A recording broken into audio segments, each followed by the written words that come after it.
إن الحمد لله نحمده جل شأنه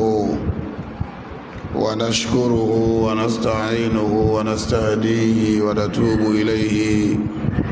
ونتوكل عليه ونعوذ بالله من شرور أنفسنا وسيئات أعمالنا إنه من يهدي الله فلا مضل له ومن يضلل فلا هادي له أشهد أن لا إله إلا الله وحده لا شريك له وأشهد أن سيدنا ونبينا محمدا صلى الله عليه وسلم عبد الله ورسوله بلغ الرسالة وأدى الأمانة ونصح الأمة وكشف الله به الغمة وجاهد في الله حق جهاده حتى أتاه اليقين اللهم صل وسلم وبارك على هذا النبي الكريم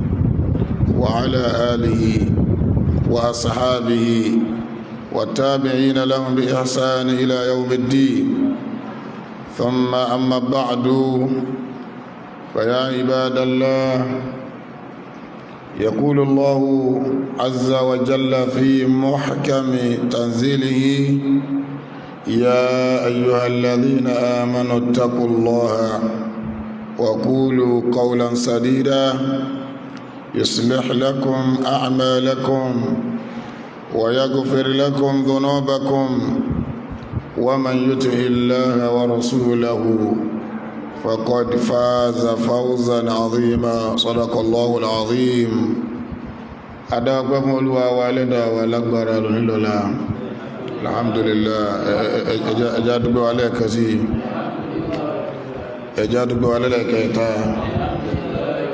الحمد لله رب العالمين الوادب توتني جماعتني أبا ولي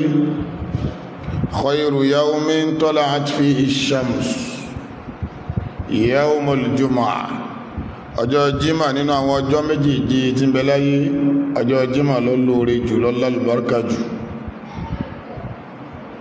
gbígbàdúrà ń bẹ lọ́jọ́ jímà la yuwafiquha abdun muslimun àkókò gbígbàdúrà náà ẹnìkan tó jẹ́ mùsùlùmí ò ní ṣe kò ń gẹ́ rẹ̀ as'alullaha azza wa jalla fiha ata'an illa a'tahu Allahu iyyah gbogbo ẹni tó bá ṣe kò ń gé àkókò náà níjọ́ jímà gbígbàdúrà náà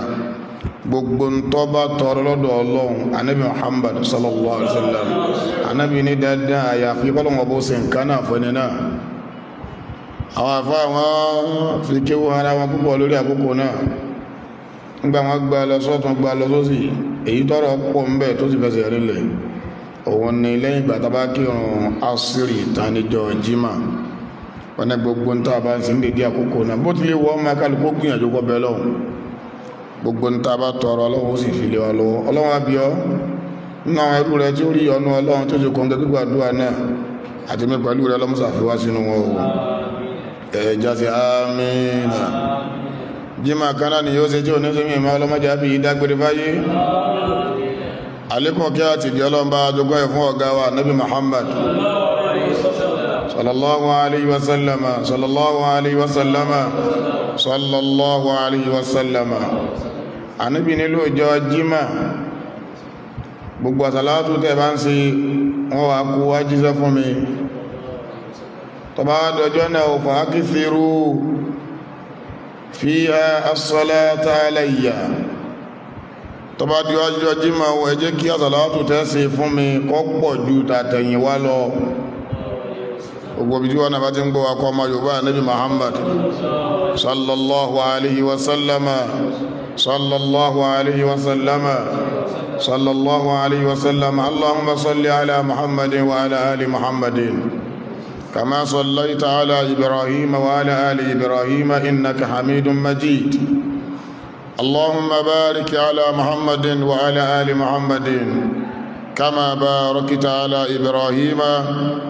وعلى آل إبراهيم إنك حميد مجيد آمين. gbogbo mùsùlùmí tá ti díjímà àtàwátà ń bọ̀ lọ́nà ọlọ́run dákun mọ́sá yọ́nú sáwà náà àánú ọlọ́run tí ó láàlà ọlọ́run jọ kárí ẹnìkọ̀ọ̀kan wa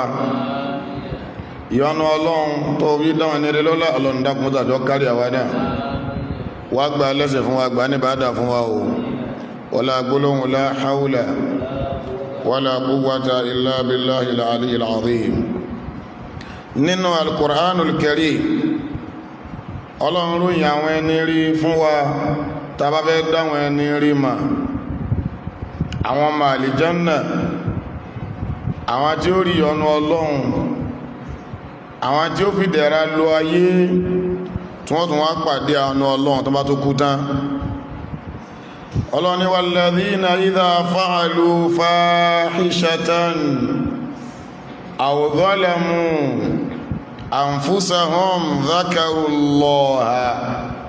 فاستغفروا لذنوبهم. ọlọ́ni tẹ́ bá fẹ́ dáwọn ẹni rí ma àwọn àyò mi àwọn tí mi ọlọ́wọ́ bá ti yọ́nú sí láyé àti lọ́run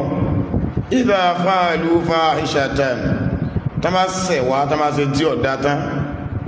tó ń náà pé tóhun sí yí ọ̀dá o bọ́yọ́ parọ́ ó sì sì náà bọ́yọ́ jalè gbogbo àwọn àwà pálapàla yẹn bọ́yọ́ mutí tó bá ti ṣe é tán àwùdọ́lá mọ́ àfúsà àwọn àbọ́sàbòsí fún ọmọlàkejì àbọ́sàbòsí fúnra rẹ̀ gẹ́gẹ́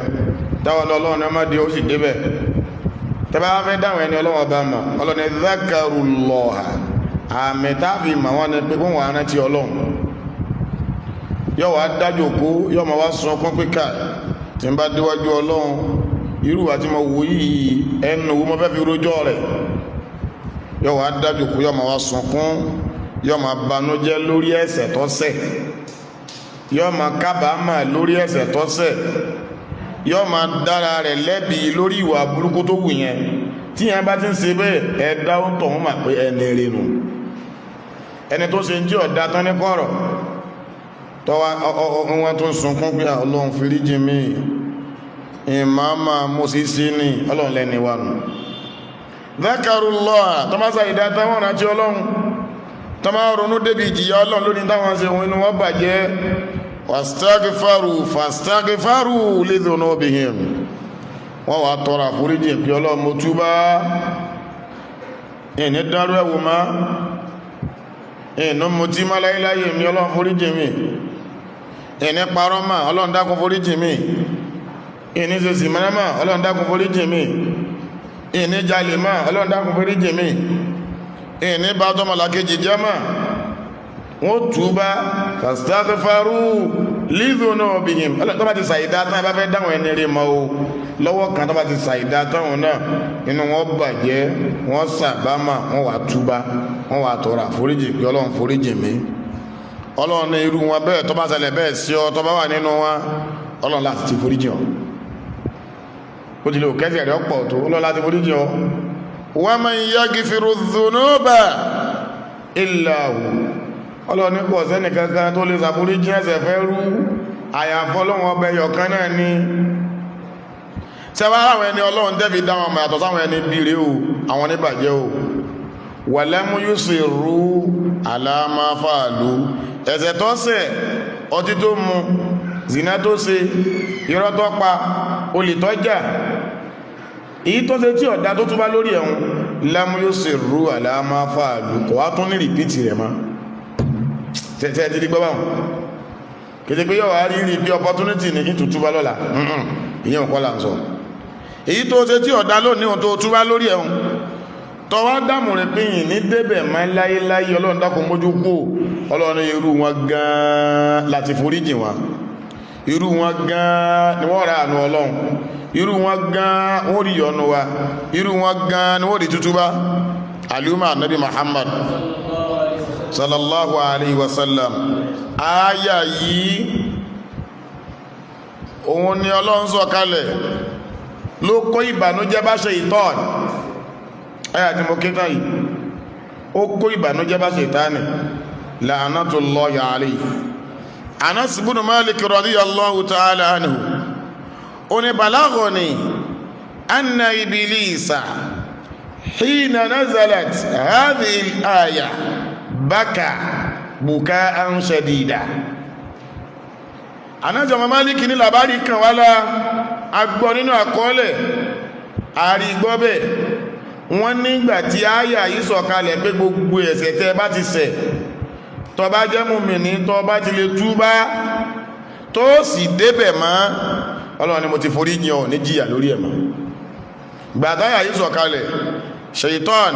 baka bukaan shadida, Sàtánì wọ́n sunkún ẹkún náà lágbára yín wọ́n hu ìbànújẹ́ bí àtẹ́wò tún lè léyìí àwọn tó wọ́n ti sọnù Ọlọ́run tó wá lọ́wọ́ ma forí jìn wọ́n inú Sàtánì wọ́n bàjẹ́. Sàtánì wá dó síwájú Ọlọ́run ó wá bẹ̀ Ọlọ́run sì ní tẹ́ bá ti bẹ̀ òdìwú ní lówí astẹ̀ jíbìl ẹ pè mí kí n dáhùn. Gbogbo aláwo bá pè Ọlọ́run yóò dáhùn, oníṣàgbó bá pè Ọlọ́run yóò dáhùn, ọlọ́ya bá pè Ọlọ́run yóò dáhùn. Àlìkíyámà kan ní ọ̀kan ní ṣùgbọ́n ní oníṣùwọ̀n fún wọn. Ṣàítánì bó ti jẹ́ ní ẹ̀kọ́ tó inú rẹ̀ bàjẹ́ ó wá lọ lè bá Ọlọ́run, ó wá dúnwájú Ọlọ́run ó ní ya Rabb, Ọlọ́run ọba mi ò wa izzatika wa jalalika, mo fi gbígbàngbà rẹ̀ bì ọ́, mo fi títóbi rẹ̀ bì ọ́, mo fi àpọ́nlé rẹ̀ bì ọ́, mo fẹ́ kó yọ̀ǹda yọ̀kan fún mi ni. Ọlọ́run ní kí ló fẹ́ tọrọ ká sì ṣe fún ọ. Ṣàítánì ni mo fẹ́ la azalu ughwi bani adama ma damat arwahum fi ajsamihim ma damat arwahum fi ajsadihim. Ṣàítánì ni tí mo fẹ́ Ọlọ́run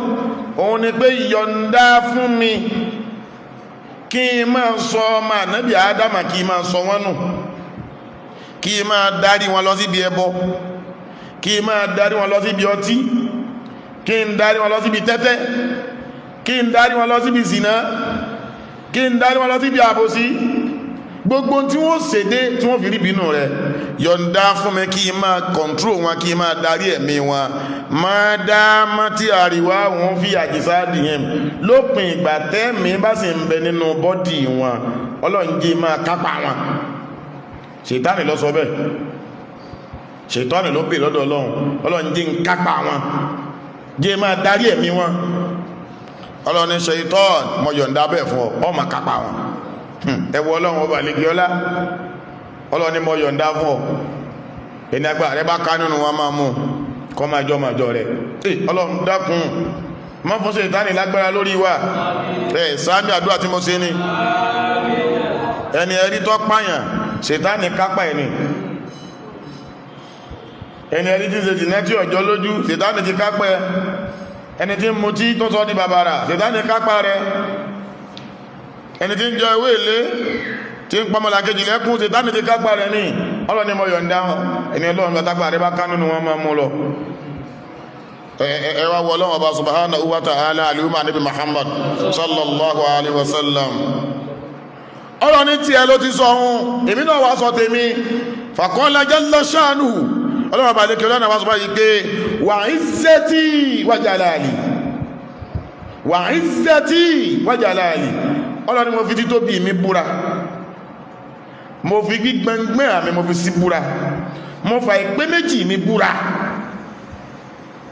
La azalu agifiru lahum mastagifaruni. Ẹni tó bá wá kápá nínú wọn tó bá lọ lè sọ́ọ̀nù tó bá lò síbi ọ̀sẹ̀ tí ó dá ọ̀nà tí ó dá. La azalu agifiru lahum.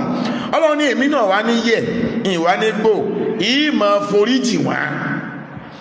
mastagifaruni lópin ìgbà tán bá ti realize pé táwọn sí ọ̀dá tán sì tọrọ àforíjì tán sì láwọn ní débẹ̀ ma ìmọ̀ foríjì wọn. Ọlọ́run ní Ṣàítánì máa ṣe tẹ́kẹ́mì náà máa ṣe tèmi níbi tá ti sórí rẹ̀ rò. Ṣàítánì ló wọn ma lò wá sọ́nà tí ọ̀dá. Ọlọ́run ní ọ̀dá èyí tọ́ bá wá lò lọ́sọ̀ tí ọ̀dá nínú wọn tọ́ bá yẹ ti lè gbọ́n tọ́ bá ronú pìwàdà tọ́ wá túbá tó lóhun ò ṣe mọ́ tó ní ìforíjì òun Ọlọ́run ní sì foríjì ọ̀rọ̀ parí. Agbára rẹ̀ ọ̀ká mọ́nù àlùmọ́ ànábì